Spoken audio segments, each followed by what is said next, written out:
What is going on, Cowboy Nation? Welcome back to Primetime Studios. Like always, I'm your host, Primetime Phil, and like always, my co-host, GameTime Bryan. GameTime, welcome back to this week's episode, sir. Primetime Phil and group. What is everybody doing on this beautiful Saturday early evening in the East Coast? I'm doing great. How you doing, my man? Great. It's been a very good weekend, the start of the weekend for me. I've had my busy day, and then now I get to come in here after a long, busy day doing some fun stuff for me.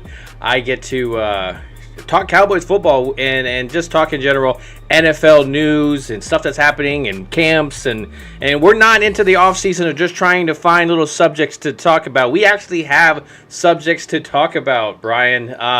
So how are you feeling? Subjects, man. How are you feeling up there? I know you have an area where you guys are dealing with smoke and everything as well. Yeah, it was bad a couple days ago. It was real bad. You know, yesterday it was a lot better. Today's even better. So they must be doing something in Canada to get it under control. To make it worse, Phil, just maybe 15 minutes away, there was a couple of big fires. So that on top of what's coming from Canada, it looked like freaking Mars outside. And I live in a real rural part of South Jersey. It's literally a bunch of farmland. You know, it's not like everybody says Jersey. Oh, you like to live in a city. No, that's North Jersey. I'm 2 hours from that. I'm in South Jersey, nice plush little area off of the Atlantic City Expressway. But yeah, it was not fun. And it's funny because work tells you, hey, they do a stand-up talk in the morning, telling you how to breathe, I guess, basically. Drink a lot of water. And if you want to wear a mask while you're walking 10, 11 miles today, be more than welcome. It's like, I don't want to wear a mask while I'm walking 11 miles, you know what I mean? But we're doing good. I hope everybody else is doing okay out there. Well, it looks like the chat is doing really good. We got Twiz obviously in here early, Mike Aldana, we got Gina Dallastiva. Of course, in Eastside Herald, there's an Eastside Herald sighting. I got Crystal Carmel Corn, switching it up a little bit. Yeah, and then of course he's rooting for his Texans. Things are happening over there. Hey, it's all good, man. And it got Twiz with the Eagles and stuff. Yeah, we want to talk. Yeah, we're talking Cowboys in general right now. But obviously, we definitely jump into different subjects depending on how the chat kind of goes. And so we can't. That's why I put it in the little bitty box that look, we're going to try to stick to a particular subject. That doesn't mean that always goes so well. So, Bryan, why don't you start us off? I know that you've been a little bit more into your ear to the ground with a lot of this stuff. I always like to start the show with a little bit of housekeeping. Let's go through some of the roster moves. We'll get to some Eagles later, Twiz, so hold on. But, Twiz is always here, man. I always feel obligated to read, to touch on the great, vaunted birds. I got to throw them a bone. But Dallas Cowboys have released Takk McKinley. That was a shocker to me. I was a little shocked, but not surprising as well. I was shocked. But you know what that tells you? That tells you that they are stacked. Now, that also tells you that they signed one of their homegrown guys out of UCLA. They signed Ben Banogu. He's a defensive end, 6'3", 250, out of UCLA. He lives in Prosper, Texas. Got a lot of great traits. Takk wasn't going to break the starting lineup, so it's one of those deals where if you're not in the starting, he didn't see any playing time last year, Phil. So it's like he was more of a practice squad guy. Big dude. You always want to go young if young is possible. Yeah. Yeah, I'm not. So when I saw it, obviously, like I remember kind of looking back when he was signed, kind of walking onto the field, just the presence that he had. But really, I mean, you're not missing anything because you really didn't like get him out there enough to really to make him a person that's like, okay, where Dorrance Armstrong, for example, Dorrance Armstrong was to walk away from this defense. It's not the biggest thing in the world, but it does affect what this Dallas Cowboys was able to do in the previous years with them. So, I mean, again, it's not a big loss like that, but it's a heck of an athlete. He's a big dude, and when you look at that defensive line, you're right. I mean, there's a stacked defensive line, and when you have interior guys like Mozzie and Jonathan Hankins, like, hey, you can kind of, these guys are expendable, and that's I think it's the correct move compared to what last year. I mean, we keep bringing it up. It's Mark's little ache in the side. Ridgeway. I mean that if you don't play this correctly, I mean. It's going to be something that constantly haunts you, and we're going to be talking about Ridgeway for a while, especially since we play him twice a year in the division, and he definitely helped them with their defensive lines and some of their running game issues that they had. So, that's what we needed, and we had to go a first-round draft pick to kind of, hopefully help that. Cowboy, I know you can't see him. He's here. Shout him out.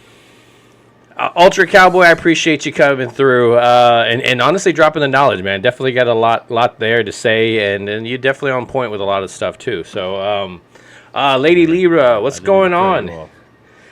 I'm good in that sense. I'm just, it's not shocking because obviously, when you look at the big amount of defensive linemen, I could just start naming off defensive linemen, and you would most likely take those defensive linemen over the one that was just released. So.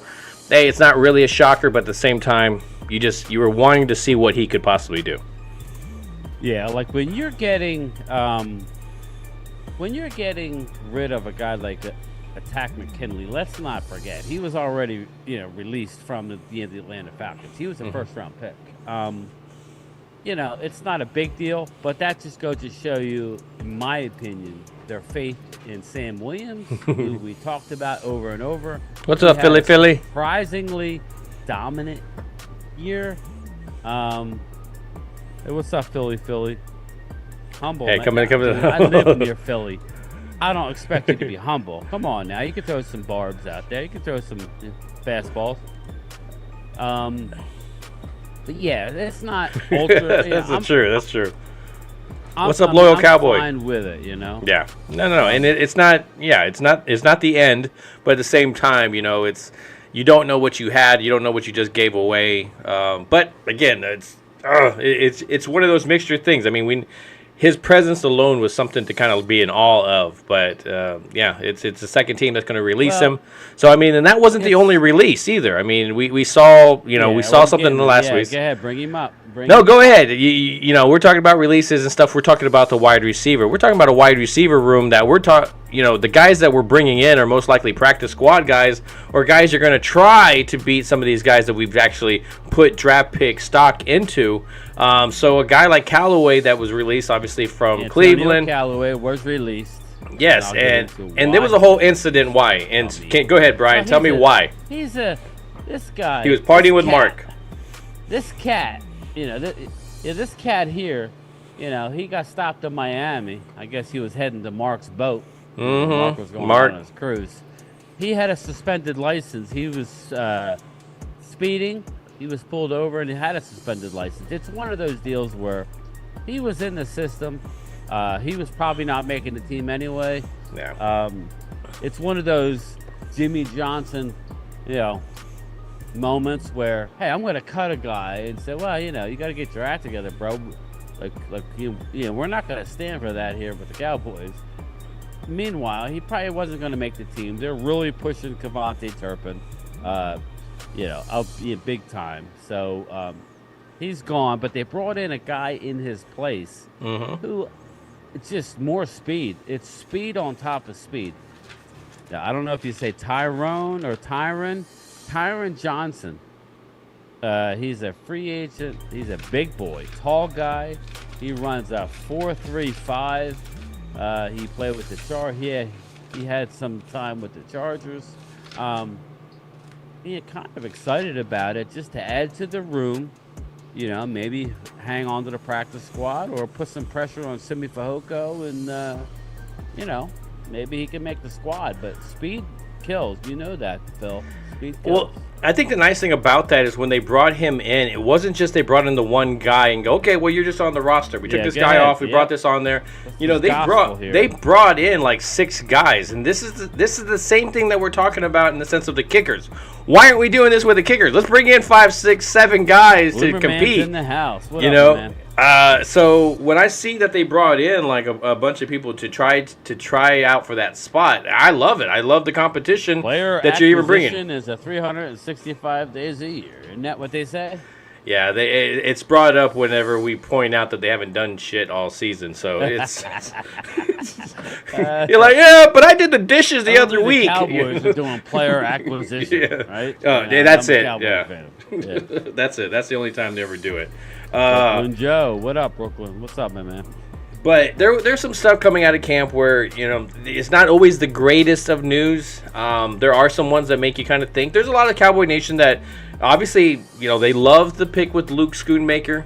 The fact that he was kind of injured, wasn't available at the time, he kind of like makes you put your brakes on just a little bit. I did not to say that anybody jumped on the bandwagon of him, and everybody's pretty still pissed off about the pick at that time. But what you have value-wise. It's just, are you going to be one of those guys that are not going to be available? So I know it's very soon. He just got drafted. It's just mini camps. I just want to see, once he gets some hits on him, are you going to be a guy that kind of is not available? Are you going to be that rookie year guy that just kind of keeps flying into the background? So, and when I bring that, we're gonna come back to him as well. But another one that I wanted to really bring up was the CeeDee Lamb. You talk about the CeeDee Lamb possibly. Yeah, CeeDee Lamb. Everybody relax. Everybody take a deep breath and exhale. CeeDee Lamb only had a cramp. It was a cramp in his thigh. He's fine. He was limping. The media was in a tussle. Again, everybody take a deep breath. Goose problem. Everybody calm down. It was only a cramp. He's good to go. Mm-hmm. How about that? That's right. And another one. You know what I'm saying? Yeah. So yeah, he was just he had a cramp. He's gonna be good. So everybody relax. Yeah, no, and I when I saw that little thing, I was like, okay, what's going on? But again, these are things that you're not going to be able to avoid. It's just like the fact that they're, okay, let's pull him out. He doesn't necessarily need to be there. We're not playing in the playoffs next week. And so, yeah, take him out. And so, again, you're hoping that you put Schoonmaker in that same category, that he's not, just – it's the mental reps. Bryan talked about this last week. Yeah, Schoonmaker's got that plantar fascia issue. He had it in college, which is, listen, I'm not going to keep it 100. It's something to keep an eye out. But he was fine on the last day of the mandatory minicamp. Everybody keeps saying OTAs. It's mandatory. It's not an organized team activity. It's you have to be there or you're getting friggin' fined. But he did a little bit more. They're being ultra cautious, which is what they should be. He's going to be good. But since you brought up the tight ends and the headline, the thumbnail of the show is the Four Horsemen, let's dig into that, Phil. Yes. Great transition. Tight end core is going to be the key / strength of our offense. I know we got CD, I understand, and we got Brandon Cooks, who we're going to touch on. My man's Michael Gallup coming back. We got definitely some weapons out there, but I definitely agree with you. Continue it on. Let's go. No, the tight end room, man. The tight end room, and Jake Ferguson is looking elite. Hey, East Side, Dalton who? Listen, that's what it's looking at. I really think, as much as I like Luke Schoonmaker as the second round pick, I think Jake Ferguson's going to have a breakout year. Luke is going to be in on running downs and red zone opportunities, but I think Jake Ferguson is going to be a stud. Just do. Yeah. Who is the Ric Flair of the group? He's going the Four Horsemen. He's not thinking Apocalypse. He's talking about Arn Anderson type stuff, Arn Anderson, there you go. Nice pull. My guy. Yeah, that's what I was thinking. We were talking about Four Horsemen, and people were like, I'm thinking wrestling, man. I'm not even thinking anything beyond that. When you look at this, you had to put the Ric Flair role probably with Jake Ferguson. He's probably the most loudmouth guy out of them. Woo! So he's I think we need to do that one again. Yeah. 1, 2, 3. Woo! Yeah, there you go. But Jake, I mean, that's the guy that likes to talk. He's definitely. McKeon's in on the mix. I think that's what's kind of cool is that, he's talking. He's getting a little bit more vocal. The guy that was kind of in the background. So, I mean, another Michigan guy. So he's got to feel comfortable with Luke coming in there. But he's the veteran. He's the guy that kind of has to lead this team. But you would think, I'm with you in the sense of Jake Ferguson being the one that's going to stand out. I could see Luke Schoonmaker being a big target by the end of the season when he's gotten into the NFL routine. He knows that he can block. Solid guy. He's a guy you want on your team. Big boy, can block, open up holes. That's huge, especially when you're running an offense where, you saw what Dalton Schultz did not one, but at least 2 times last year where there was an ISO to the left side. It was him on one guy. Zeke walked into the end zone, couldn't make the play. Luke Schoonmaker won't do that. I just think that Jake Ferguson, we called it in the draft last year. We loved the pick, and he had a great year. So I'm excited. He's in way better shape. Like we always talk about, Phil, the off season. The NFL is a different beast, people. The NFL, you need to be, when you come out of college, it's almost like baby fat. You can lift all you want. It doesn't amount to nothing compared to the NFL weight. Their programs, yeah. You need to be in an all-season program for a year, and then you're going to see. That's why we always say, with these draft picks, you need to give them a couple years. You really do have to give them a couple years to see. And I think Jake Ferguson, I'm excited about, man. But and that's what you see with the offensive. On the chat, I know we got a lot to talk about, but I don't want to miss anything. No, and they're rambling. They're talking about stuff there, and I think you see, jumping on your point, you see a lot of that with the offensive line and defensive line as well. I mean, you get excited about a guy like Mozzie Smith and what he's going to do for this defensive line because of all the manpower that he already has. What happens when he's in year 2, 3 of his career where he's actually put on that NFL weight and he's gotten that power from the lifting and he understands, what a guy like Dan Quinn wants from him in certain situations. And so, I'm interested to see where that goes. So, yeah, I'm with you in the sense of the guys coming in their second year, and I think Jake Ferguson is definitely in that category. Another guy that they're bringing in, for example, the chat, Brooklyn Joe says, Tolbert spent a year learning plays. Now the playbook's changed. Hope he can catch up.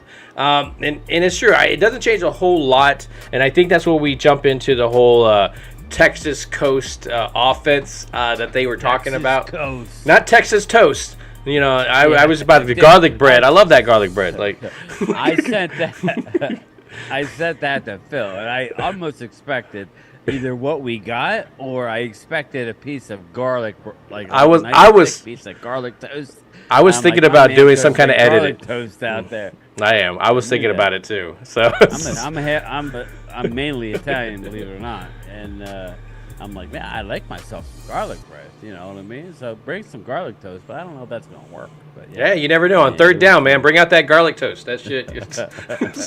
What happened? Nobody's expecting their garlic toast. Something to sop up the gravy, right? No, but we're talking about this, and you've had different people kind of put their opinion in because you got to look back at where Mike McCarthy was at his last year in Green Bay, 2018, where he was running that offense. Brian Schottenheimer was kind of right there, so Mike McCarthy was calling a lot of it.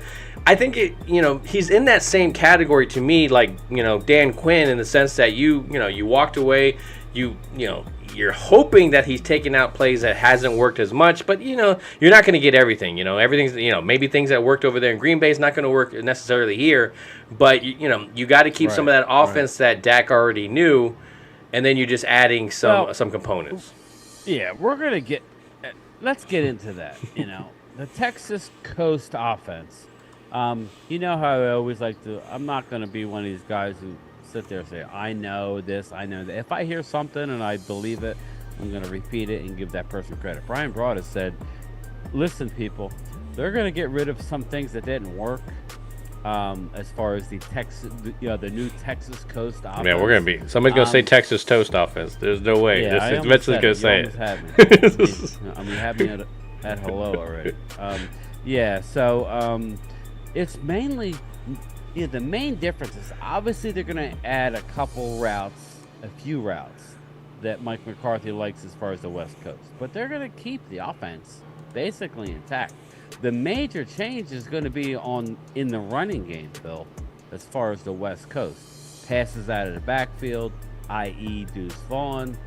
These are the things that are going to really take place. He sees the major change in the West Coast is going to be in the passing game out of the backfield. Yeah. Your opinions on that? Everybody thinks we're going to a totally West Coast. I told you that in the beginning. I think it's going to be a hybrid type, and why wouldn't you? We led the league. Well, okay. I think we led the league in scoring. I think what you kind of fall into. I got my dog over here trying to get attention. I think what you fall into is that what he did is that he put a lot of the game on Aaron Rodgers' shoulders, and Aaron Rodgers, that he's the type of quarterback that wants that type of stuff. I think Dak Prescott, I don't blame him for trying to put it on his shoulders, because it's just like, look, man, you're going to get most of the blame. He is a guy that can run the ball. He can throw the ball. I feel like he can throw it deep. Of course, everybody's going to make mistakes. He does have his little things there. I just want him to acknowledge them. I mean, there's obviously, we can go all day. We can watch every single play, and we can debate whether it was a wide receiver making the mistake or Dak. And there's some ones that hit them in the hands that got picked off, and those are always crazy stuff. But at the same time, it's like, I just want Dak to also own them. I've seen him.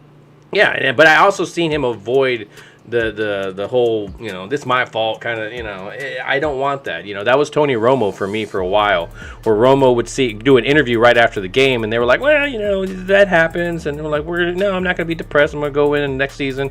And you're like, dude, I'm going to be more depressed than you are. It's like, so they're putting more of the weight onto Dak's shoulders, and hey, man, you're paying him how much?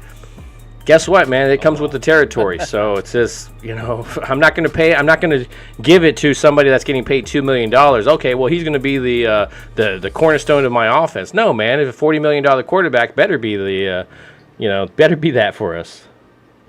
Well, and you brought up the four horsemen. Just to touch real quick, they need to establish themselves early, Bill.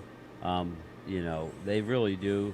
We can't have this relying on CD's a beast, and I'm going to get into Brandon Cooks very soon. Brandon Cooks is another beast, but we just got to make sure that these guys are ready to go.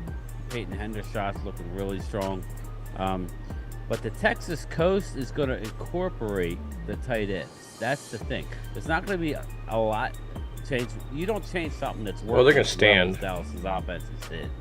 So, expect the tight ends to be heavily involved, which, we've been crying for it. Mark, I know, I just got a text. Mark is dealing with a leaky pipe in his shower. He's opening up the wall. My man just got home from a cruise, and he can't relax. He's got to, they cut open walls. So we'll give him a slide that he's not in the chat. Yeah, Glimmerman points this out, and I like this. More on his shoulders, but they've given him receivers to do it with. And that is, I will definitely agree with. If you cannot do it with this wide receiver room, and your guys that are the undeveloped, you don't know what you have. You have a Tolbert and Simi. Those are your 4 and 5, or whichever way you want to put them. Again, Turpin, we all know that he should be involved, and the reason why he may make this roster spot is because you want to keep Deuce's legs fresh for that offense, and so you keep him, whether it's the kickoff, maybe have 2, 1 on each side. I don't know what they want to do, but I don't mind keeping Turpin as that 6th receiver. It's just, but I do agree with Glimmerman. They finally give him some receivers. He's on the team. Okay, so tell me about the wide receivers. Well, come on, man. Jalen Tolbert. Jalen Tolbert has now.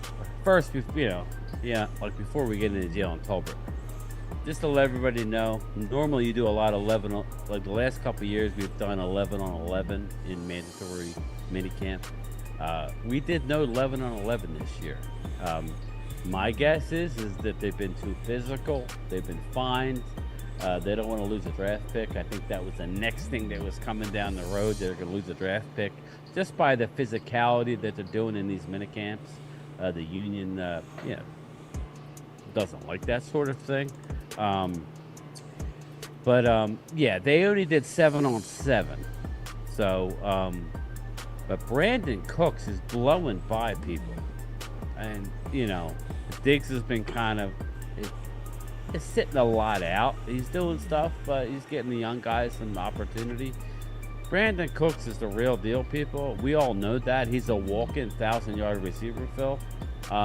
And it's almost like the Cowboys were hiding in a cave somewhere. And I know they liked him, but they're so shocked that he's just blowing by everybody, and Dak loves him. So, like, your opinion on having a guy who can run a sub 4.4? I mean, what do you think about that? Okay. Good luck.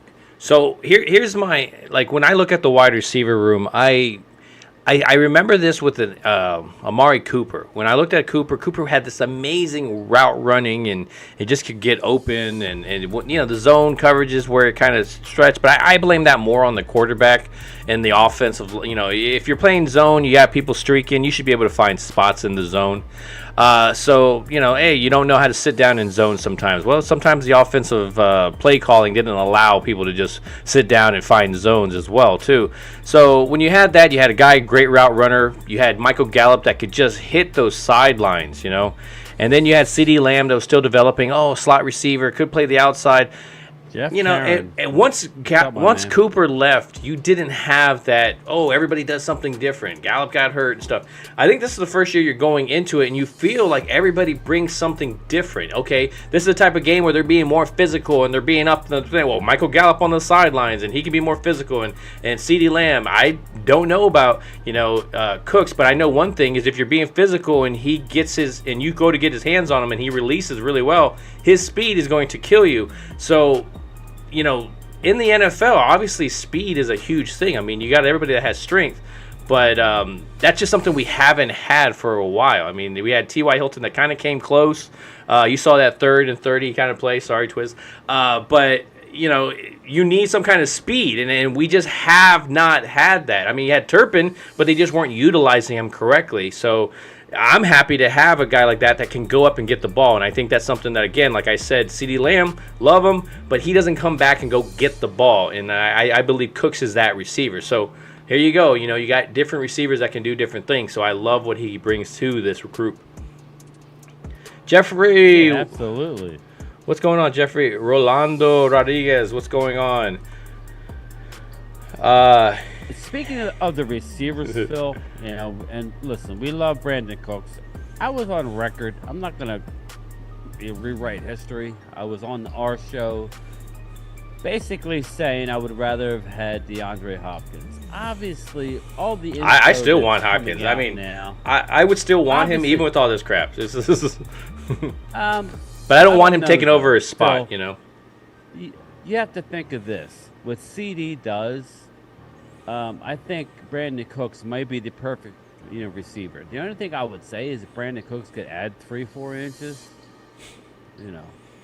pause, that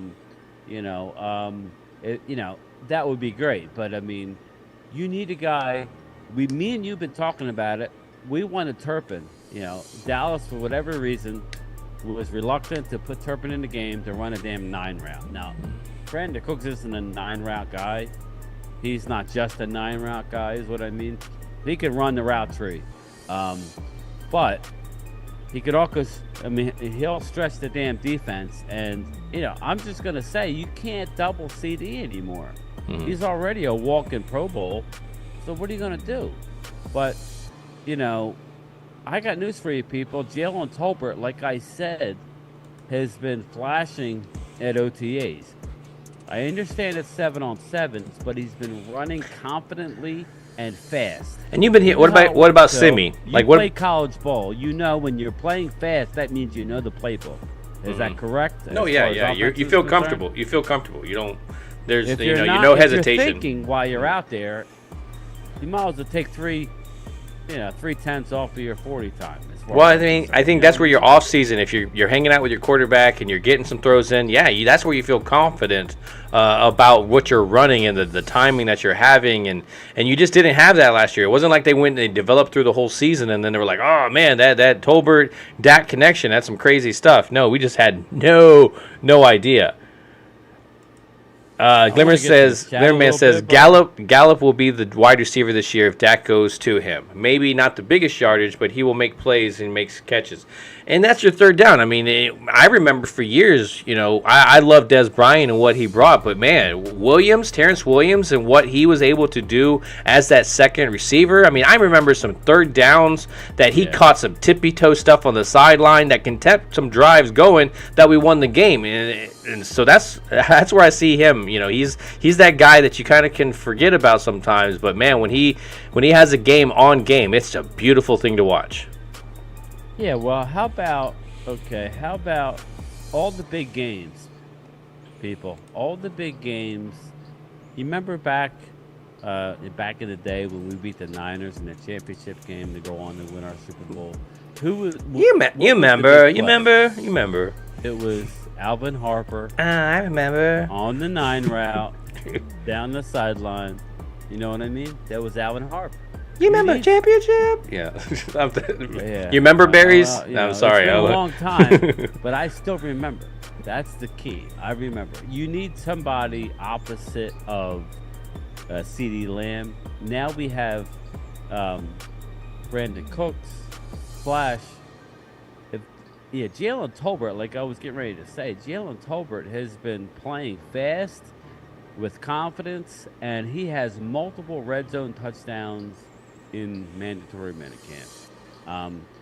He has got a different mindset. He's ready to go. Like me and Phil had said, just give this guy some time. He comes from a small school. He has all the traits, but that doesn't mean that you're going to step into the NFL against the Darius Slay, some good corners, some great shape. Yep. Whoever. You're not going to come in if you don't know the playbook like the back of your hand. So I'm very, very, very excited about this wide receiver room. I don't think that we need a DeAndre Hopkins. Well, when you look at Hopkins, I think you're just taking over. Who's the other one? Simi Fehoko, I want to give Simi a shot. I don't think he's had a shot. So yeah. But anyway, as we're talking about that, you're talking about Tolbert. Let's talk about the other young guys that are bringing up. I mean, you've heard some things in the shadows where you're talking about Jabril Cox and what he's been able to do in this camp as well. Mozzie, there's people talking about just the power that he has. Mozzie and Hankins in there at the same time. That's kind of causing some trouble for that offensive line.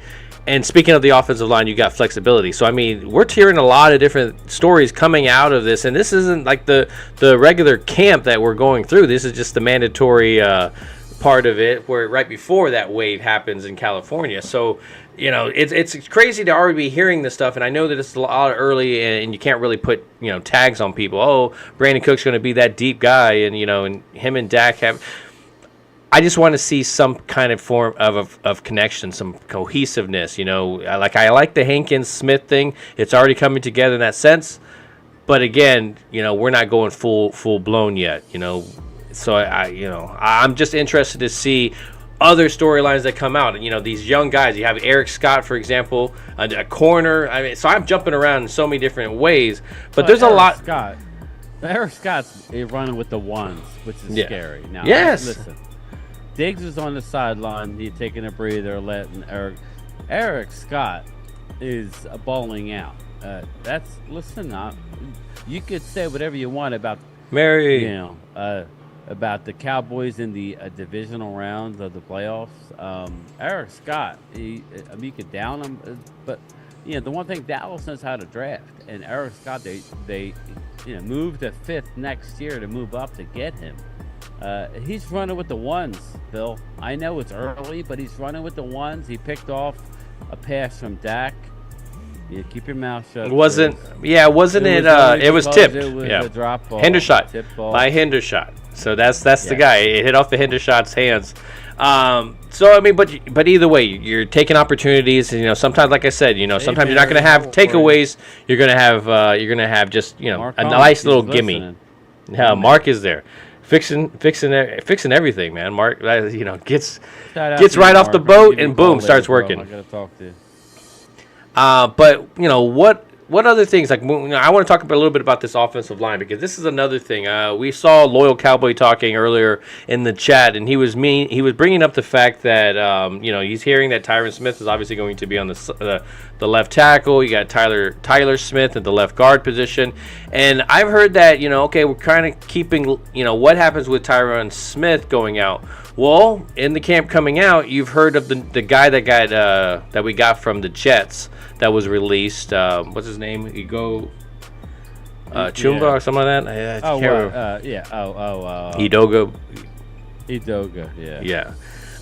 Trying to remember exactly off the top of my head. Catch up on ultras. Ultra's going all crazy because I could see other people. He's nonstop. So I have to touch on some of his points, bro. I'm sorry.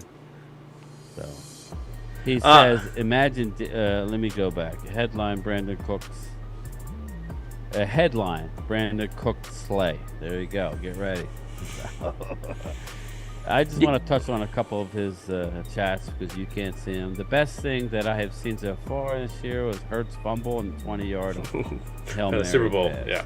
Hey, listen, Ultra Cowboy, the best thing I saw was the 4th and 30 against the Eagles that we could. He threw the ball to Ty. That was kind of fun, don't you think? So Mark says Terrence Steele might not be ready, and that's what you were bringing up as well. That during the camp he might not be available. So you kind of have to you have to start moving people around to see what you do have. This is the part that we don't like. I'd rather see people kind of stick to their positions. But and it's hard to say it, but I mean, they're hearing positive things. I'm with a lot of the Cowboy fans in the sense that I don't like the whole shifting of the offensive line. I really want to feel secure. I'm sorry to say it's a great spot. We do have some really good stars there. It's not a strong unit. And so that's the part that scares me about the offensive line. Offense in general is how well is that offensive line going to hold up? We all know Tyron Smith is an amazing tackle, but we all understand too, game 2 or 3, what happens there. So they look like they do have a backup. You're hearing great things about Matt Walesko. The jump that he's made, the hearing a lot. The same Walesko is in that same category as Terrence Steele was, which you were hearing about as well too. So, I'm interested to see him get his hands on some bodies, see how well he does against some of these edge rushers that we do have. And so he's going to get a lot of good practice within there. And you're hoping that that's maybe what's kind of transitioned his game into a higher level. So what do you think about the whole Matt Walesko, Ego, and all that? Edoga is going to be a guy who could. It's going to come down to the preseason. I got news for you. This might be a year where we actually might do well in the preseason. Dallas is always a 1 and now it'd be 1 and 2 type of team. Get one, game as far as wins wise, and just get a lot of young guys. But it'll be very interesting to see because there's only so many spots on the team that you can keep. I think we're going to be heavy on defense and offensive line like we did last year. I think that's going to be the staple under Dan Quinn. But Edoga needs to prove they really like him, but he needs to prove that he deserves a spot. So it'll be interesting, and you know how it works, Phil. There are teams that get guys banged up. The Cowboys are going to get some guys banged up, and they'll stash them on PUP. Or start out the year on IR. It'll be interesting, man. But Matt Walesko, they love him, and he's even playing guard now, which is kind of weird. I heard about that. That is weird too. Yeah, he's almost 6'8". Yeah, Dak is like, I can't see the guy. Like, I can't see my receiver, bro. It's like I just have to. That's That's why they have to practice a little bit more, Dak and his receivers, because you know how they go. Oh well, he could be in the dark and I could hit him like 10 times out of 9 times out of 10. Well, you may have to do that because of these big ass offensive linemen. Brooklyn Joe, he says Dax and Cooks better than Rodgers and Cobb.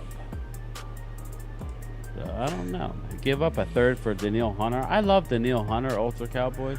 I just don't think we need a receiver, man. I think I know that you're not high on Tolbert. No. I mean, because Ultra says Tolbert does not have the mental makeup for the NFL. Listen, Ultra, he did the same thing in college his first year. He was a no-show, and he came back and dominated, man. Just give him a chance. If I'm wrong, I'm wrong. I have a good feeling about Tolbert. I do have a good feeling. I think eventually will develop. Rolando Rodriguez, man, this one hits home a little bit too much. He goes, Primetime and GameTime. I've been a Cowboy fan since Super Bowl 5. Just hope I'm still alive for the next one. Go Cowboys. I agree with you, man. Sad, Rolando. No, well, go ahead, Phil. No. Go ahead, hit me, man, because I'm right there with you. I know exactly. Sad is my son, my youngest, who just turned. What did he turn? 18 or 19? Is he 18 or 19? Yep, that's a dad right there. Yeah, I'm sorry, man. Yeah, I do the same thing. Is he 20? I forget. I don't want to get it wrong. He's 19, and he's never really saw anything substantial from the Cowboys. So they're like, why are you rooting for him? Said that we're looking in the past. They're right. My son will be the first one to tell you that he hadn't seen shit that the Cowboys have done as far as successful. So let's be honest. Look what you did, you little jerk. Yeah, exactly, Jerry. Yeah, So I mean, I have my things. It's always there's a moment you're just like, man, you hear, I think back to what Boston fans had to go through when it came to the Red Sox and even Chicago Cub fans, and so you get these big, huge errors that go for a while where there's nothing, there's no, there's a lot of talk in the way that the Cowboys are shooting this year, where they're trying to go for at least the division, and if you don't go at least to the NFC Championship, it's not a good season. And I like that. Obviously you're pushing that, and there's Super Bowl aspirations for a lot of these guys that feel it, but at the same time, it's just every single year you don't know what you're going to have. We've had some stacked teams, and then all of a sudden we get the injury bug, and now we're picking fifth in the next year's draft. So you can feel amazing, and that's how I feel about this offense and this defense, the special teams. Like, I feel really good, except for the kicker. Let's be real, man. Nobody feels good about that kicking position, but I feel great about this team, and I do feel good that even if the guys go down, that you're going to have some depth come in and be able to do that. But if too many guys go down, you can only keep the ship floating for so long. And so, I'm interested to see if these guys can stay healthy. That's why I cringe a little bit when I see Luke Schoonmaker kind of go, what's going on with him? It's just this. So until you see him getting hit by some people, and he gets a couple of weeks in him where okay, we're in NFL football shape.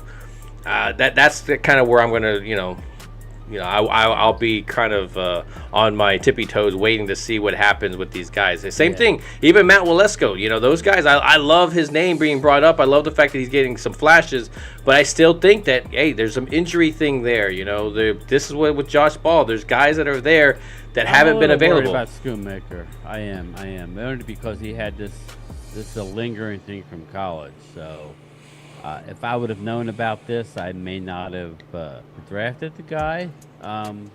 But that doesn't mean I don't like the guy. I think he can get over a damn, a plantar fascia. But Ultra Cowboy says, I believe Gold or Crosby will be the next Cowboys kicker. I hope so, man. I really hope so. I would say Crosby. Robbie Gold's probably not coming to Dallas. He's 40. They'll probably lean towards I believe he's 38. We got rid of Peters, so we can bring another 40-year-old guy. Isn't it exchange? Out, right? Isn't it like the international program? It's like the international program, but like the senior program. Like bring in a senior citizen. There's a door greeter. Yeah. Ultra Cowboy says 94 and counting for the 49ers. Not easy to win meaning the last one they got. The Niners won the one in between. One between us. 3 in a row. That Dion. They won the 94. And we choked. Yeah. And so I think it was funny because obviously this year there was a lot of them talking crap. I think you can talk crap in the sense of what you've been able to do for us the past couple of years, but you can't really push us. When's the last Super Bowl you won? Yeah, right after you did, dude. Exactly. Like, so once you win one, now all of a sudden you're gonna chirp, right, Twiz? I mean, everybody would say, "Well, yeah, when's the last time you won one?" But you take away that one. Now they have one. Well, my whole thing is, and I like to bring up the fact that one more playoff game. So. I like to bring up those people like, well, you haven't had. Well, we've given you all this time to catch up, and you still haven't caught up. So it's just. Well, that's the thing. Look, the numbers are the numbers, as well as the Eagles have done in recent years. They're half of what we've got in total, but that doesn't, listen, that doesn't make me want to win a Super Bowl any less. I want to win, man. I want to win, not to shut guys like Twiz because he's respectful, but to shut up, the guys up at his work and stuff. Let's be real. Yeah. People at work they got to deal with. People at the work. Yeah, people at work and Philadelphia, Mr. Emoji. He doesn't really join our chat. I think he knows. One day we'll get the hate. Alive. We'll get the hate. Yeah, because we point out some stuff. But we'll get our channel hated enough, man. Don't worry. One day we'll be there, Brian. Yeah, I would hope they'll quote us and be like, "Look at these idiots. Look at what are they saying?" I got a lot of drops. I'm gonna unload. So. We need wide receiver that can get open. Plumber, man, listen, man. We got the CD. We got Brandon Cooks. Just sit back and trust me. My main concern this offseason, going into the season, and it is establishing our offensive line yet again. Who is going to be the 5? Where are they playing? Because Tyron Smith was at left tackle again at mandatory minicamp. He was a left tackle again. Now, and I know, Phil, that he was just probably trying to get some work in under those, situations. I think Tyler's not coming off a left tackle. He's not. But they did swing Tyler into left guard and have Tyron go out to left tackle. But my main concern, Phil, is how are we going to do on the offensive line? Yeah, I definitely agree. Now, when we talk about this offensive line, obviously the first people I start to think about is the running back room. Now, you got Tony Pollard. It's going to be his first season kind of going in there. He kind of, he sticks his head up a little bit high because he doesn't have that guy looking over his shoulder, possibly, taking that, we're not, I want to get past the fact of who's starting, who isn't, and then this next conversation, because this is something that we were bringing up in the past couple of, basically months. And now that he's honestly on the release and he's being brought up, he's, of course, like every free agent, he's being brought up into the Cowboys and everything, and we're talking about Dalvin Cook. Cook, there's a lot of people that are talking, oh, he's washed, everything. I don't see that. I still think he's an amazing running back. Years old, man. Dude's a beast. And he was running against in an offensive line for the Vikings that kind of definitely declined compared to where they were in previous years. But he was still a 1,000-yard runner, and that says a lot about who Dalvin Cook is. And so to me, he still has it. But this is the guy that I was talking about months ago about being a guy that could replace the quality that Zeke was bringing. I mean, Zeke obviously had a lot of wear and tear, and Dalvin Cook isn't any better. He's just been a little bit more productive recently, and so I think that would be your transitional guy coming in there and going into that position. But obviously I can see where you would want to stick to what you have in this running back room. Where do you stand on the subject of bringing a guy in like Dalvin Cook? I'm not going to say no to Dalvin Cook. I'm not. He hasn't really hurt us too bad, but he's still very talented. I don't think he's going to, that we're going to end up with Dalvin. He's going to pick. He's posted on Twitter pictures of Miami, him in Miami. I'd be shocked, but we are sitting at 88 guys on our roster as opposed to 90. We have 2 roster spots available. I know they liked him. That would spell the end of Malik Davis, who I really like, but it is what it is. I wouldn't be. Or Ronald Jones. Or Ronald Jones. That is true. Ronald Jones is more of a short yardage guy, so I think if just looking at the roster, I would say Malik, but Ronald does make more because he's a vested veteran. So yeah, but I don't see him being a Cowboy. Yeah, I agree with you too. Limmerman. I think yeah, he thinks Elliott is going to come back. And Yeah. again, they're leaving the door open for that. It's just, to me, it's hard to think that Zeke would kind of come back. I don't know. I mean, with everything that's kind of being said, but if nobody's like picking up the phone to kind of call him, maybe he would be about it just because he wants to be in that camp. He wants to be in that locker room. So, I mean, he might miss out on that stuff. So, hey, by the time you know it, maybe you see him in the USFL or XFL or something like that. But Davis, I think that's where you're talking about. And, you bring a guy like Dalvin Cook in, you would be releasing a guy like that because, him or Ronald Jones, you just kind of gave Ronald Jones a little bit of a contract. So I think that might be. I mean, you don't know what the new running backs coach thinks of Malik Davis. You don't think. I think he has a new, fresh start, but you don't know. And it's funny because they replayed the Chicago Dallas game from last year on on NFL Network earlier today. I was watching a little bit of it, and Malik, that was when Zeke was hurt. And Malik got some runs. Oh yeah, he got some good runs. Yeah. But I'm with you. I think that you got to give this running back room. You got some young guys that has some fresh legs. You kind of done you kicked the tires of Zeke a little bit, and you kind of knew, at least going into this offseason, it wasn't worth the amount that you're going to be giving up. Definitely going to be getting a lot back in return. So you got a lot of that. You're hearing about, hey, maybe contract talks, maybe getting some of these guys signed up before the camp even starts. So I'm liking that conversation about Diggs, about CD. Even some guys back there, it's just, there's guys in the line before we go out and bring somebody else in. So, yeah, I'm not against bringing a guy like that, but it has to be at the right price. And I just don't see that being something that you're going to agree on. We all know how Stephen Jones is, and with where we want to keep that money for guys' extensions, you just don't see that guy like Dalvin Cook. So, hey, be happy about the offensive running backs that we do have, Deuce, I'm interested to see again how he does. Pollard, we're going to get a whole season with him. I think we're falling into the category, though, does your running backs help with the passing game? Can they pick up blocks? Because we all know Tony does struggle with that, and we don't think that Deuce is just going to all of a sudden be able to stop a 6'8" defensive lineman coming in. He's not going to be able to. So, I mean, where do you have that? Do you have that guy on the roster? Do you bring a guy like Zeke back just for that pass protection stuff? I mean, by that point, you might as well just leave your fullback back there and let him do that. So, what do you feel okay with that? That's the thing, Phil. That's the one thing that you need to be concerned with is the pass pro, and I think that's why they I don't know if they drafted him or they signed him as an unrestricted. But Hunter Lepke, that's what he does. They signed him.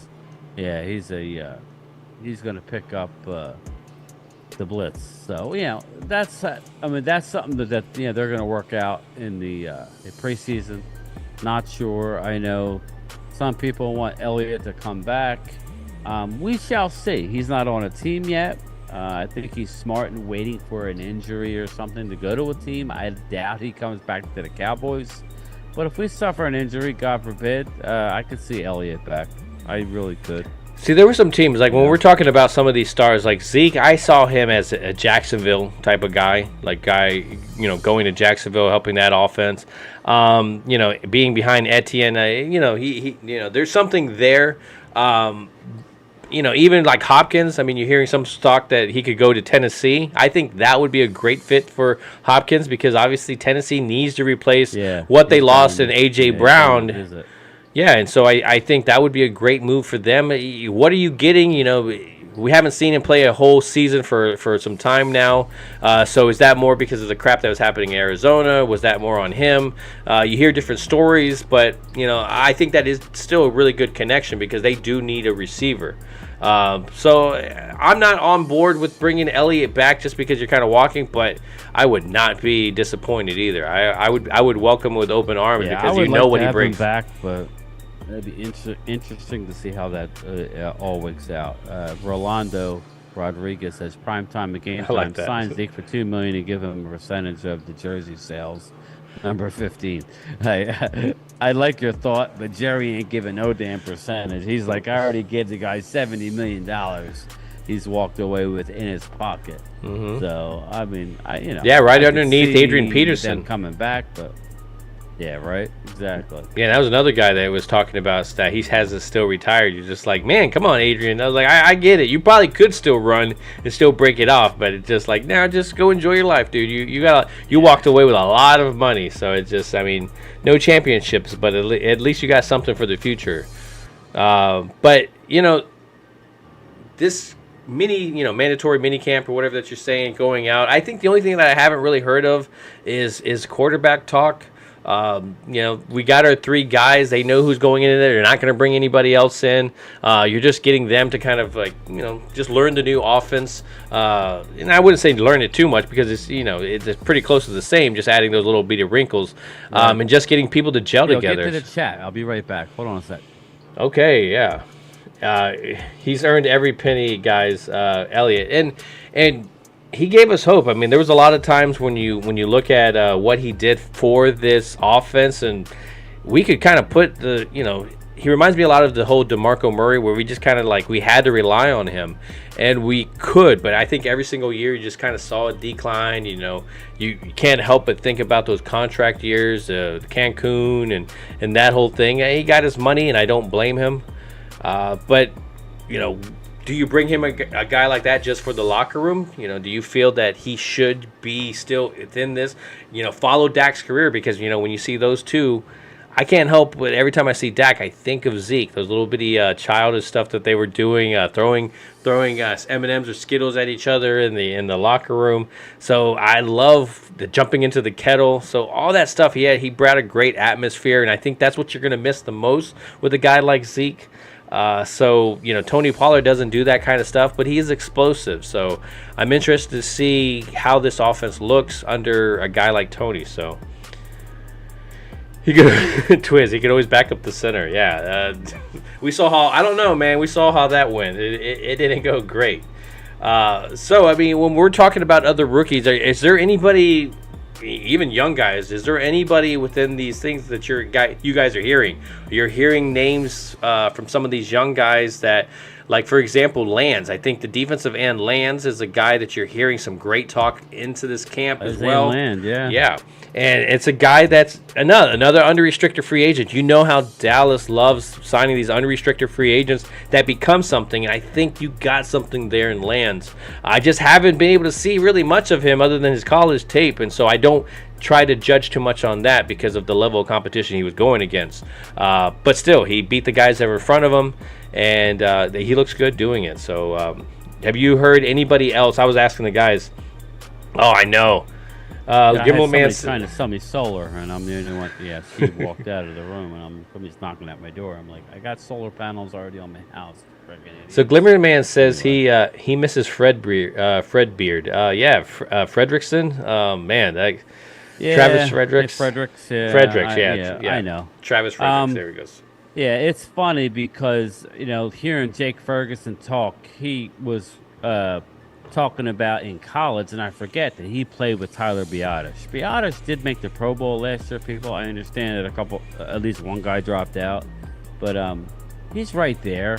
I'm excited about Travis Frederick. He really stepped up last year. You're talking about Biotish. Biotish. I mean, Biotish, yeah. I would love to have Travis Frederick back, but he's dealing with an autoimmune thing. Boy, poor guy. That's why when he came back and he played the next season, I was kind of like, all right, we got him back. And then, but he played not at a great level, at the level that he wanted to play with, or is normally plays with.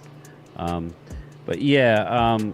Cowboys Mafia is in the house. He says Eric Scott. Welcome. And that has been a name, a young guy that's going in, and so that's what I'm interested to see, is that can they surpass some of these big stars? I mean, you're not hearing Dante Fowler, you're not hearing guys like that. Oh, they're flashing. No, I mean, you're hearing young guys because they got something to prove, man.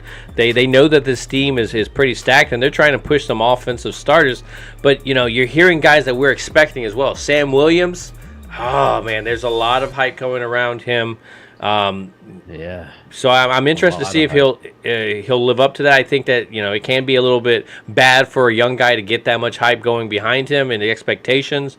But if you're willing to back it up and you're just ready for the attention, and I'm interested to see what he does this upcoming year, especially with the sophomore. You know how it is. Once you eat that peanut butter, are you bigger? You stronger? All those moves that you learn, can you incorporate them at the exact time that you need to incorporate them? Oh, this offensive lineman keeps getting me on that outside. Let me fake that outside, go inside, and then go outside. It's just you got a great defensive guys to learn from in the sense of Lawrence and Parsons. I just want to see more guys step up than Dorrance Armstrong. I mean, that's great that he was able to get six sacks last year. If he can he can produce that type of stuff again as a rotational player, that's going to be amazing. So any guys that you're looking at, young guys that standing out to you that you're looking forward to this season, other than the many that we've already talked to? Yeah, well, I want to touch on Jordan Lewis. It looks like he's not going to be ready for training camp. He's going to start training camp on PUP. We've talked about Jordan Lewis being a possible now maybe injury settlement, or he may come back. I think Dallas is doing the right thing. They're waiting. You never know what kind of injury you're going to get in the preseason. There's no need to release anybody at this point. So the smart thing to do is get him 100% healthy. He's coming back from that Liz Frank surgery. Let's just hold on and see how we get through the preseason. I don't think Jordan Lewis is the guy that's running to go to another team, as well as Anthony Brown. He's no longer under contract, and you saw Cooks take his number 3. But, if we suffer an injury in Anthony Brown, I think Anthony's a little farther away. He did suffer the ruptured Achilles, a little different than a Liz Frank, but they're both very major deals. So just keep an eye on that. Other than that, I'm hearing Jabril Cox was a beast at the OTAs and mandatory minicamp, a year removed from that knee injury. I'm liking that. I'm liking that his name is being brought up. You're not hearing him into the background. He's getting reps. I think that's the biggest thing that we saw last year. Anthony Barr, I like the signing. It wasn't the greatest thing throughout the whole season, but he did have his flashes. But again, he was blocking a lot of progress that we could have seen in a guy like Jabril Cox. So, the fact that they're giving him the opportunities, at least you're getting that. I think baby steps by this point. We're gonna need them. So it would be great. I think it's just for us. I think when I say the baby steps, it's not for him. I'm not talking about him because I think he's been ready since day one. But, and I think most of Cowboy Nation has as well. But the fact that we wanted him to at least get an opportunities, let's get him in that defense, and we weren't getting any of that. And at least seeing him involved, whether it's practice, I know maybe even 5th, 6th stringers are being involved that aren't going to make this team. But, hey, at least Jabril Cox isn't sitting on the sideline because we know what it was like seeing him sit on the sideline having to learn from there. So, I like that he's in the mix, basically. You're still hearing, guys, I haven't heard. The person I haven't heard is Damone Clark. Damone, he's good. He's doing fine. I expect a lot. I expect him to start this year. But, he's still a young guy. He did far more than we thought he was going to do last year. Let's be real, yeah. Dallas is, when they realized he had to have a spinal fusion, he did way more. He's going to be a lot better this year. So, we'll see. But I'm excited about that as well. That'll be another thing. If you're looking at our team and you're going to pick holes, it's who's going to be the starting linebackers and how's our offensive line going to be. But I don't know, Phil. I was interested to hear that the Cowboys are in ongoing negotiations, which, after hearing why, doesn't really surprise me. But they are in in negotiations for a contract with Tony Pollard. Now, just remember, he's on they put the franchise tag on him, and they have until July 17th to make a deal, a long-term deal, or he plays under the tag for this year. I was surprised that they're actually talking to him. I thought they would just let him play under the tag. Your thoughts? I think when he signed the contract, 10 point something million dollars, we all hope that, okay, well, if he's going to sign this, we don't really want to pay him. If he's going to end up paying, if they can sign him to a longer term contract where he feels good in the sense that if something happens to him, he has some, flexibility for the future. He's not going to just be thrown out with a $10 million contract. So I can understand his side of it, wanting to, secure his future. The fact that if the Cowboys can bring that number down from 10 million, where you're in the ballpark where that 4 to 5 million, then it's worth it. It's worth the couple of years you're bringing them in. I don't like to see that second contract too much when it comes to running backs. But what you have in Tony Pollard. You know he's a home run hit. You give him to him, all of a sudden, little small things turns into 80-something yard run. I'm okay with that. It's so what kind of weapon that you're spending that money on. It's those uncertainties, you bring it in like, let's say they brought in a Dalvin Cook and everything. You don't know what you have in the chemistry. You don't know how he's going to, suit with this offensive line. So that would be a gamble. And so at least Tony Pollard, it definitely does well within this offense. So, hey, and Dak can throw to him too. So you're not only paying for a running back, you're paying for a wide receiver. What do you think about the possibility of signing him long term? I don't think it's going to happen. I think that he's going to end up playing on the franchise tag. Just my opinion. They never learn. A final question for you and the chat. Who do you think it gets the extension before the season? And I'm going to rattle off a few names. You could say multiple names. I want to see multiple, or I just. Dak, I think that too. Pollard, Lamb, Diggs, Parsons. Yeah, who do you think gets a, the Dallas always like. I say CD and Diggs. CD and Diggs.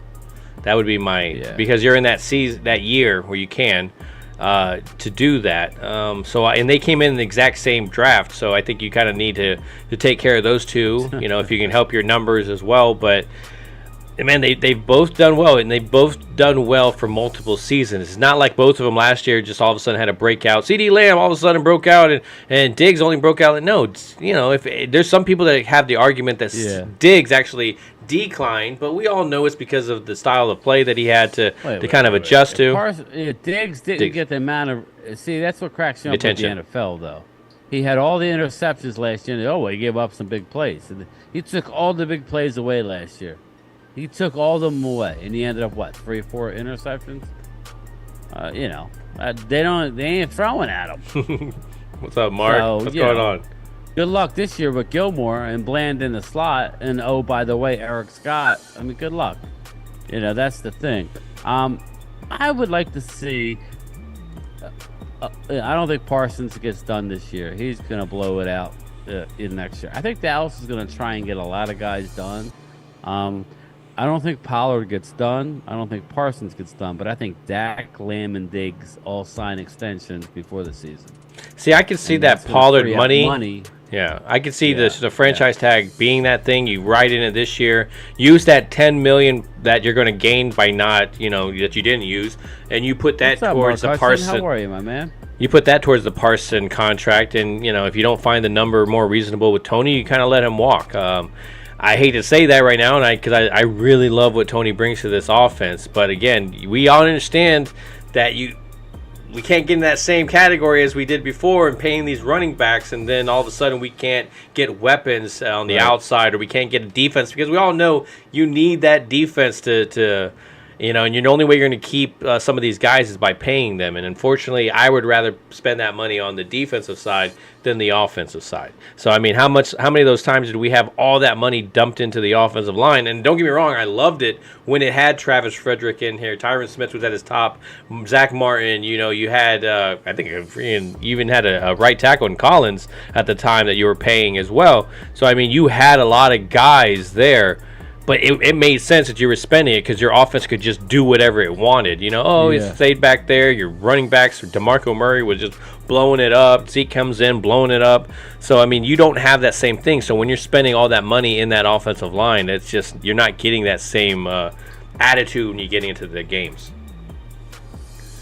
Glimmerman says, I agree. think Bland takes another step this year. Man, if he takes another step, I'm interested to see where exactly is that step leading. You know, it's like that the step at the top of the ladder. It's like, hey, man, you shouldn't be stepping up there. And Bland's like, you don't tell me what to do. You know, it's like I take the step on the very top. Like, yeah, Ultra Cowboy says Cowboys have a Pro Bowl running back. We are fine. You know. And then Lady Lieber for life says he earned every penny, guys, meeting Elliott. What he brought, I think Elliott back though. I really would. But Loyal Cowboy says I am excited about Junior Fehoko. Yeah, I think word out of the Star is that Dan Quinn is ecstatic. Whatever that means, Phil. Whatever that means, he's happy with Junior Fehoko. That just means yet another piece, man. That means when down 1, 2, 3, 4, there's not going to be many holes. There's not going to be any breaks in our defense. I expect our defense to improve from a top 5 to. Well, when you're bringing out, let's be real. When you're bringing out a DeMarcus Lawrence, you're like, okay, DeMarcus got to sit there for a play or whatever. Then you bring it in Junior Fehoko, and he just like, I want to get that cornerback and just I'm okay substituting that guy in there, just drool, like the little Giants where they're just like the Alka-Seltzer where they're just foaming, just ready to get going and stuff. You're like, I'm okay with that guy being the substitute, like, wow, this sucks. It really, really sucks. Yeah. But, I mean, that's your backups. I mean, that's your role player guys that when you need your guys to get a rest, you bringing in a guy that's just ready down the chain, just kind of ready to attack. You're pulling them back. You're like, okay, wait till the ball snaps, and then you go all crazy. So, I mean, the culture right there, even Sam Williams, who, is Sam Williams starting in that other side? Or is he the guy that's coming in, taking over for a guy that's playing well? Is Lands that guy that's backing him up? I'm worried about who's starting. Phil. Who's Dorrance Armstrong? Where's he at in the mix? That's what I'm saying. There's a lot of guys. Well, that goes into Mark Hutchin. He's asking who are our surprise cuts. Ooh, man. You'd have to look at the salary implications. I'm gonna stick with my. I don't see Malik Hooker getting cut. I think the biggest surprise you may see, maybe Gallimore. Maybe. I think he's going to make the team, but maybe Gallimore. Yeah, he's not talking about Stephon Gilmore. He's talking about Gallimore, Gallimore. on the line. Yeah, he's going to be a Raider right after that. On the line. Bossman Fat on the line. I think that would be mine. Bossman Fat. You're hearing good things that he is elevating his game, but let's be real, man. Your game was ass for the past couple of years, so it's like it has to be elevated. There's nowhere it can go. So the fact that you're playing better is great news, but at the same time, you need to show improvements. And I think that's a guy right there that is on the cusp. We all talked about some of these second-round draft picks and how we kind of been on a certain trajectory with some of these guys. You're bringing you're giving us a good reputation in the sense of bringing us Diggs, Sam Williams for second-round draft picks. But then you put Bossman Fat in there, and he just keeps that same little reputation that we've had in the sense of just wasting that. Bill. Yeah, he's in trouble. I don't especially want to when see him and Goodwin on the team together. If he wants to slide into that best special teamer thing, yeah, special team guy. Because I thought Goodwin, it took a step back, and they're letting Bones Fossil have way too much control over the roster. Now, I know we lost some key special teams guys, and Noah Brown, and the linebacker, who also, I believe, went to Houston. Help me out with the name. Yeah, Luke Gifford. Luke, Gifford. Yeah, we lost some big names there, but as far as special teams, but Bossman was one of our better, when he wasn't committing penalties, he was one of our better special teams guys. Cowboys Mafia says Tolbert better show something. Tolbert's a guy who, when you're not expecting it, he delivers with 6 sacks. He's just a solid guy. I'm with him though. I'm not a huge Tolbert guy, but the money's right. It all comes down to Sam Williams. What is Sam Williams going to bring, and what is Junior Fehoko going to bring? What is this new guy that we got from UCLA that we cut? Tack McKinley. What's he gonna bring? A lot of questions to be answered, Phil. A lot. A young team, a very young team, and a team that has a lot of nastiness to them. So I think that's, again, the culture that you're changing, Mike McCarthy changing that. I want to say Mike McCarthy changing the offense, but really Dan Quinn changing that defense. I want to give Mike McCarthy in some ways. But, again, this front office is allowing Dan Quinn to really be able to bring guys in. They brought in didn't they bring in a linebacker just now from the Colts or something like that? A Ben Bond. Yeah, that's what. That's who I said that they cut. Who was it? That's who they cut McKinley for, and they brought him in. Yeah. Okay. Yeah. So I mean, they're definitely still doing some movements to their roster, and so I'm interested to see when you see. I'm interested to see once other teams start releasing a little bit more. Where's those extra little moves going to happen? I mean, you're not done. Especially you got to bring some more people. I think that offensive line, again, you have to secure that a little bit more than what is there. I mean, you can have oh, I feel great about this offensive lineman. What are they gonna say to the media? Yeah, man, this guy sucks. You should see when he gets a power dude in him, he can't stand for anything. Like, he's not gonna say that. So I mean, I take what they're saying with a little grain of salt, just because I don't honestly believe everything, because Josh Ball. I mean, they were jumping on that one for a little bit. You haven't heard too much about him though. Yeah, he's another. I think he's fighting for a roster spot. I don't know that he's going to make the team. Corn dog fritters. I like that. Yeah, is Tolbert a bust? I don't think so. No, rookie last year.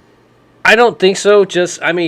To me, he's a bust last year. I mean, he's not going to be. I don't think he's going to be a bust in his career, but he definitely was. Because, I mean, come on. If you cannot beat out a Noah Brown, or you cannot beat out some of these receivers that were starting ahead of you, I mean, that worries you, But obviously, he's looking pretty fit. He's been working with Dak in the offseason at Dak's Field, and anytime that you work with your quarterback in the offseason and you're constant about it, you're going to get timing. He's going to figure you out okay, when he does this route, maybe his break on this certain route isn't the greatest, but Dak learns that. And so now he can buy that a little bit extra time, because we know that the one thing that Dak brings, which, is great for a quarterback, is the running ability. I mean, he doesn't do it as much since he broke that ankle, but he definitely stepped it up last year. You can see him flip that feet up when he goes to dive forward. He's not going to be stupid about it, but it's something that he can bring to the game, and so buying his receivers a little bit extra time, especially if you've already been practicing with him. Okay, well, let's pretend this breaks down, and then he can see it. Tolbert's, it feels like he's already got a season under his belt when you work a whole offseason with your quarterback. Let's just be real. Yeah, I agree. Mark Hutchins says, when do they have to make their final their first cuts? It's different this year, guys. There is no more wave of cuts. You're allowed to keep your whole roster until the final cut, which will make things a lot real interesting. So they don't have to make any cuts, which means every preseason game you ain't going to see hardly any starters. They're just going to try and see who's going to make the team. And I think that's where that can be the negative. And that's where the negative can be. I mean, you obviously need to get your starters some rest, but you got a new offense that, unless, Dak is coming out there in the practice and you're like, okay, I don't even doubt it. But the fact is you're not going to get a whole lot of playing time within that preseason. You're not going to see a whole lot of it. So the growing pains are going to kind of be in the beginning of the season, maybe hoping that it's not on critical, downs that, okay, let's try this because of the new offense. And then, hey, that doesn't work in this particular play, or it doesn't work against this zone coverage. So you're hoping that they can get past that growing pains, but the lack of time in the offseason or the preseason is going to be kind of worrisome for that. Yeah, I agree. So yeah, I totally agree with that. So it'll be interesting to see how they work that, but they'll get Dak a little work. They'll get some guys work, but it won't be much. The offensive line won't see much. It'll be all young guys. So I think it's better for the team, but not necessarily for the end result. I think you need more. But with that 18th game, Phil, they're already getting beat up a lot, especially with our schedule and all the prime time that we have to deal with. It's fine. It is what it is. It is what it is. Twiz asks, you worried about Parsons putting his hand in the dirt? No, man. I'm more excited about him. At least now we're getting him. Okay, let's be real. His where he's ridiculous and chaotic is when he's going into the backfield. I do like him in coverage, but I mean, you got to be able to rely on other people and just allow him to do what he does best, and that's either break up a running play or break up a pass play. And there are times where that running play gets out there and he's able to get to them before that first down, and it's made the difference in some games. I think you just let him continue to do that. It's just now it's nice because now he's got some weight behind him, and he's not just taking up those beatings. We saw him at the end of last year. He was hurting. I mean, he was going out there. He was still producing some stuff, but he was getting double team, triple team, and he was having to get there was a lot of aches and pains in that body when you're being smacked around as much as you are, because you're bouncing off of one guy and then all of a sudden another guy's hitting you as well. So the fact that he got a bigger body to kind of do his thing with, you wonder if he's going to, be a con when it comes to his speed. But that guy plays so fast, and you've been hearing about him running this offseason that, I'm not concerned about that at all. Well, Dan Quinn has already come out and squashed that whole, I'm a defensive end. True, government. And Parsons has laughed about it since he's going to be lined up all over the place. He's mainly going to be coming after the quarterback. You won't see him in pass routes too often. Shout out to Rhonda Lovely in the house. Rhonda, what's going on? It's been a sweetie? while. Nice to see you. But yeah, Dan Quinn put a stop to that. I expect Micah to do what he does, and he even made a comment. He goes, he's not worried about being a sack guy. He wants to be a guy where the offense has to worry about. He wants to be the guy. We all know who the guy is. A disruptor. A guy who makes you deviate from what you're good at doing or what you want to do. So it's not so much the sack numbers. Everybody knows in the league this guy's a beast. So yeah. I mean, we definitely I look at that draft and just see how it all kind of unfolded. Got very lucky there because of obviously where we were going. J.C. Horn, what was it? The guy from Denver. Again. Yeah, I saw that. So you were okay. Maybe we dodged a bullet there, but then you had Sutton as well, right? No. What's the corner? The corner that Surtain.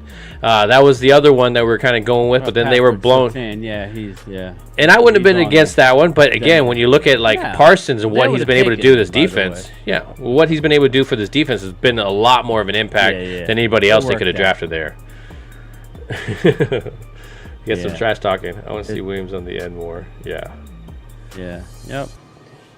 But anyways, anything else that it's coming out of this camp? Or anything you want to talk about before we kind of scoot out of here? We basically covered it. Just real quick on the Eagles. I haven't heard much. Twiz, have you heard anything on the Eagles? I haven't heard. Yeah, it's been very quiet. They're doing their work. I feel obligated to talk about the Birds. I still believe, Phil, that it's going to be us and the Eagles vying for the division. After really getting into the schedule, I think the Giants are going to be good. Right behind us, I think Washington is going to take a step back. Everybody's saying, Washington. Now their schedule's ridiculous. Thank you, corn dog critters. Sam Howell is going to welcome back. He's going to come back to now that everybody's going to be game planning for Sam Howell. I think he's going to take a step back a little bit. But this is the dog days, Phil. This is the time where now we're done, man. We are done until training camp, late July. I really am counting on our subscribers to get the word out. We're going to keep the content coming every week. We're going to be having guests on starting real soon because we're not going to have a lot to talk about as far as the Cowboys. So we're going to bring in some guests, and I hope everybody stays tuned, likes, and shares it. Yeah, man. We're trying to hit that 1,000, so that way we're in a little bit more search. Corn Dog Fritters says, sent my this way, gents, by looking up Cowboys videos, and you guys are live. And so it was right the timing. I love it. The timing. I appreciate you coming through. That's what I'm talking about. We need to get new faces in here. Bring more chat involved, and I'm excited about it, Phil. But like I said, do not worry. We have people ready to roll to come in here and talk Cowboys and NFL football.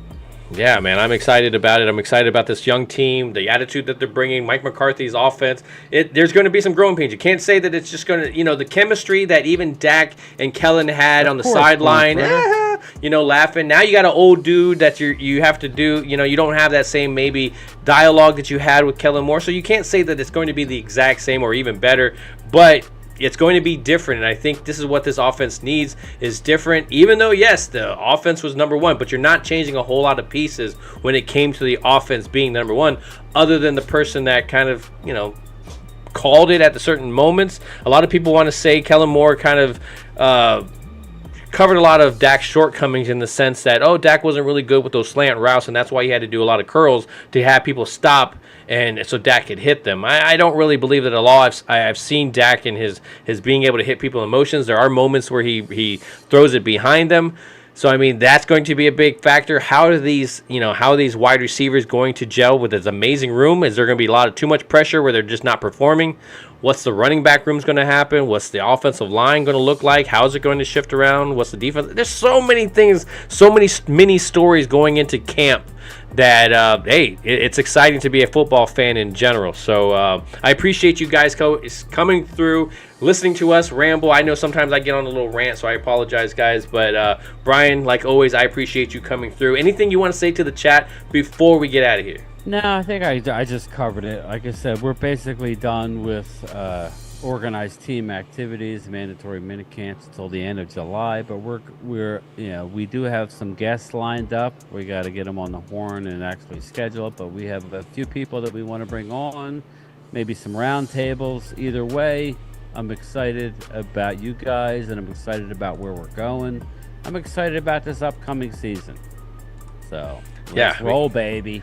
Yeah, let's get some more news out there, and just by next week, we'll probably have some more stuff as well too. So, Lord, we'll see what's next, and if Jerry opens his mouth, if Mike McCarthy's saying a little bit more than Dak likes, we've been hearing a little bit of that as well too. So, I appreciate you guys coming through. I appreciate you guys in the chat as well, giving us some great dialogue and some great stuff to kind of work with. We normally go 7 p.m. Eastern. On Saturdays, sometimes Fridays, depending. Yeah, and then during the season, we kind of try to do it before the game, like that Friday or Saturday before the game, and then the day after the game, we try to jump on here to talk about it. So we've had to kind of adjust it for this off season to go once a week, but we do appreciate you, giving us a click, man. I appreciate you giving us a try. So Bill does a great job, man. I like to work on the graphics as well, but I appreciate every single one of you guys for doing anything, and whether it's crap talking or anything like that, I appreciate it. And I appreciate the most of you guys for getting to not what? Ring that bell. Damn right. Thank you guys again. Hey! We know each other. He's a friend from work. What you do, you're like a little screw loose type of guy, and that's how I am. So I'm digging it, big guy. I am. Who are you? You. No, not me, you. Yes, I am you. Just answer the damn questions. Who are you? GameTime Bryan, otherwise known as the mailman here, Cool name. Superpowers? broadcasting from the illustrious Jobu Studios. Come on, are you gonna tell me who that is? Primetime Phil, and of course my co-host, GameTime Bryan. Oh, Jesus Christ, this place is going to explode. $100,000, I don't even need to hear it.